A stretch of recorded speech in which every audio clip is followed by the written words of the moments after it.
G'day, ladies and gents, and welcome back to War Thunder.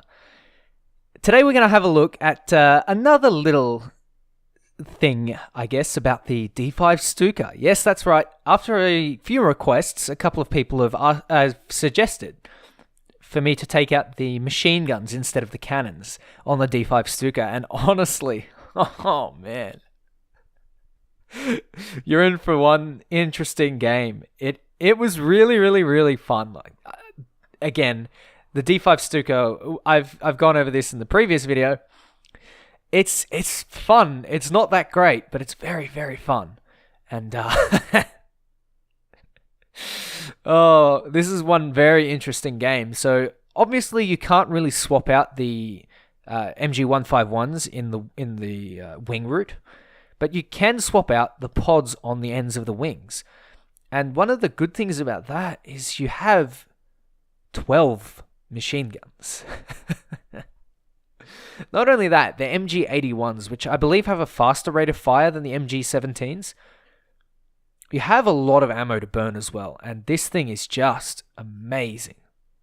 You can really put the hurt on people with the machine guns, and I didn't even realize that you could do such a thing until someone of you suggested it, and honestly, thank you very much.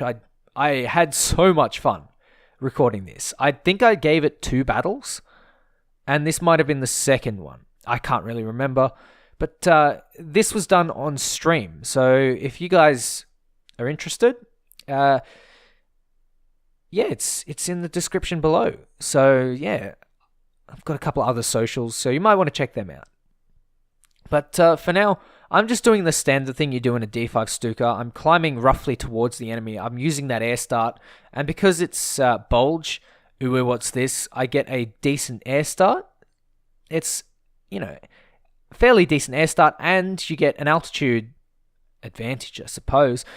This thing performs surprisingly well at about 500 meters. You can pretty readily hit 350 kilometers per hour at about 5,000 meters.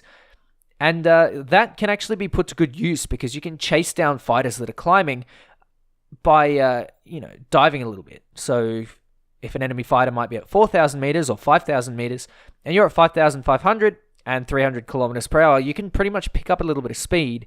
And there's not really a whole lot the enemy can do, which is, it's glorious. It's fun. It's amazing. I love doing that stuff. And that's the whole point of the D5 Stuka. You are supposed to catch people off guard. And by doing so, hiding in the clouds, climbing, being a sneaky boy, you can really get some pure just enjoyment, pure wholesome fun at the expense of your enemies. But right now, I can see that BV238, and I'm thinking, he's going to be in trouble. That's a very juicy target. And one thing that the D5 Stuka is really good at is supporting the bombers because it gets an air spawn basically with them. You're very close, and especially if they're slow, you can catch up to them or you can try and support them. And that's something that's really important for bombers because they need someone to come around with them and give them a hand. You can't really take someone on one-on-one, maybe in a BV238, but not necessarily in any other fighter. Now, I'm spotting a few fighters that are climbing, and I'm honestly not expecting people to climb in this match. Generally, if there's a lot of cloud cover, a lot of the enemies tend to sort of dip below the clouds and play below the clouds, whereas if there's no cloud cover, they'll tend to go to space. Now, I've managed to poke out of the clouds, and I can see a couple of enemies coming up towards me. This P63 will eventually turn off for the BV238, and the Spitfire seems to be doing roughly the same. These two are going to be a little bit of a hassle. You'll see in a moment that basically they're going to pretty much outrun me. Particularly the P63. The P63 is a little bit better at lower altitudes, specifically about 4,000 meters as opposed to 6,000. But you can see the BV238 is going to be in trouble in a little bit. And I really want to help this BV because, they can be very valuable. They're not only good pinatas, people will go for a BV238 because it's slow. They can easily catch it. They can easily put a few rounds into it. But it's also a really good gunship.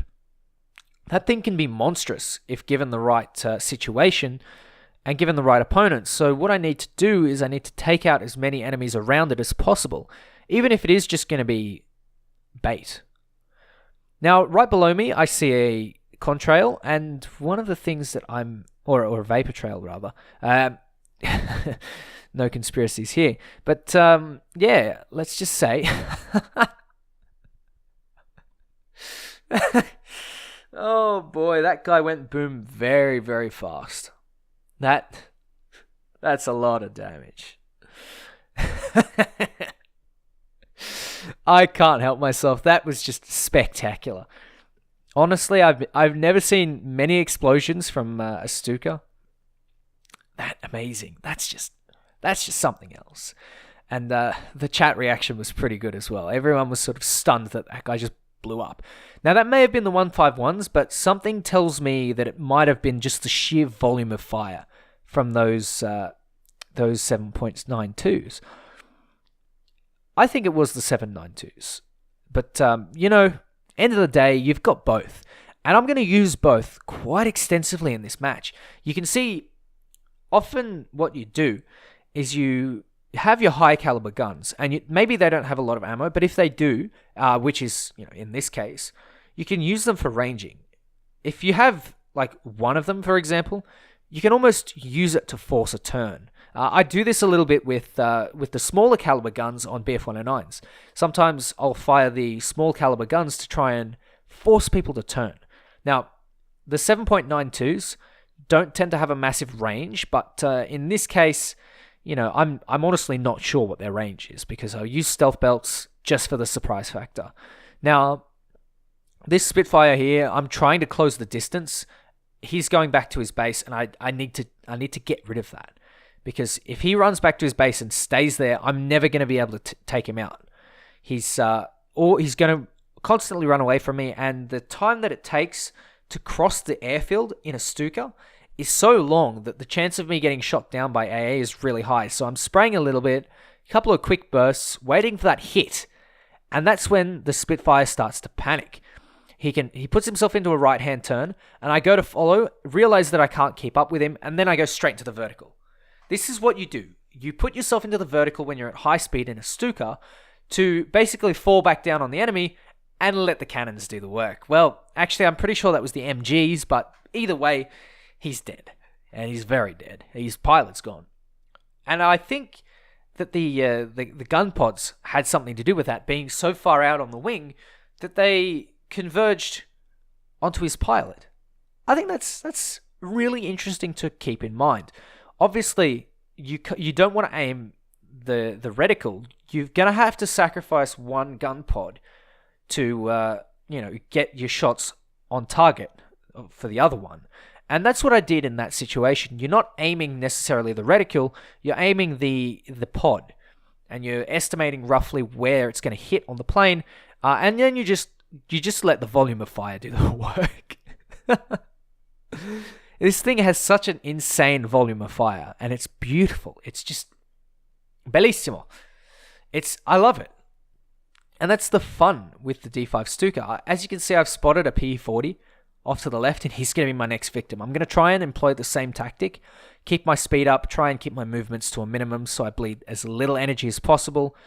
No flaps. Obviously, this thing doesn't get air brakes, but I'm trying to close that distance. I'm trying ever so hard. I'm burning my engine for it. You can see that I'm just managing to catch him in that little dive that I've put myself into, just to pick up enough speed to close the distance and hopefully get a couple of good ranging shots and encourage this P40 to turn with me, which is where I can take the fight into my own territory.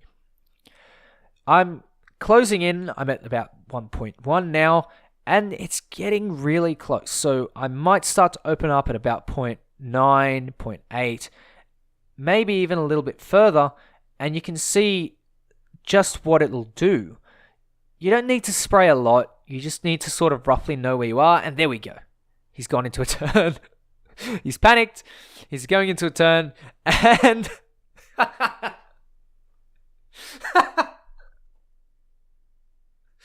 oh no. I love low tier.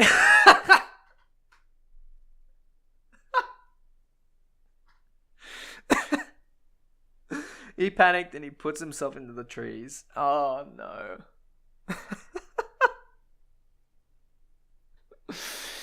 You know that little information card, or the little card when you're queuing, it's got a little bit of advice, and one of the pieces of advice is always watch your altitude when performing low altitude maneuvers. This guy obviously hasn't seen that card yet. Well, we're going to fast forward on a little bit, and someone's activated an Avenger, and that Avenger has shown a little Spitfire. This guy's pretty damaged, but I really don't want him getting back to base. I'm the only one nearby, so I need to take this guy out. I can actually afford to make a turn, not bleed all of my energy, and we're going to employ the same tactic here. We're going to fire a little bit from range, and then we're going to try and encourage this Spitfire to turn. Because if we can hit him from point 9 once, we can do it again.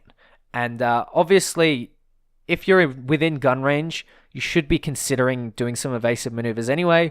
And we're about to hit him any second now. You can see I'm just putting in the ranging shots a couple of times. And this guy decides, you know what, I'm going to panic and go into a turn. He goes straight into the guns, and that's clearly the job of the 7.92. So that's clearly the machine guns. He gets set on fire, and he burns in a big fireball on the ground. This little machine is disgusting. I love it. I absolutely adore this plane. So much fun. It's so ridiculous. It's just, I don't think I've had this much fun in a plane in a long, long time. Just because it's so derpy. I mean, like the MiG-19 is beautiful, like so much fun, but it's challenging and it's not as relaxed. You got to sort of sweat a little bit in the MiG-19 and in top tier jets in general. At low tier, you can sort of take a load off. You can force head-ons. You can commit to head-ons if you're feeling daring. Obviously, I wouldn't probably do that if I'm playing seriously. But, you know, there's so much that you can do at low tier that's just takes a load off. And it gives you a little bit of fun, you know, a little bit of relaxation. And that's the kind of thing that I really love about War Thunder is you have that opportunity to do that. You can see here, I'm just going for gold. And I get another wing. That's an ace with the machine guns. And it's glorious. I had so much fun recording this. And obviously, on stream, everyone loved it as well. You know, it's just a good time. And it's something that, you know, you'll never forget. You know, the days of the D5 Stuka, you'll sit back and you'll remember, you know, remember that time, you know, we four-manned in a D5 and we won the game just by ourselves or something like that.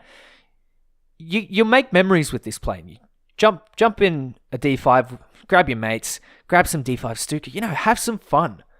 Maybe support them with a Focke-Wulf, maybe support them with a BV, with a Dornier 217, and just, it's something that everyone can have fun in, which is so good. It doesn't take long to grind out. It's glorious. And I would recommend that literally everyone play this plane. Even if you don't want to play Germany, I suggest that you play it anyway because it's fun. It's so valuable. You can't really miss out on this type of fun because it's just something that you can't find anywhere else. Anyway, ladies and gents, thank you very much for watching. Quick note, the rewards weren't as great as last time and the ammo cost is a lot lower. But yeah, that's the D5 Stuka with both pods and I love it. Take care, guys, and I'll catch you next time.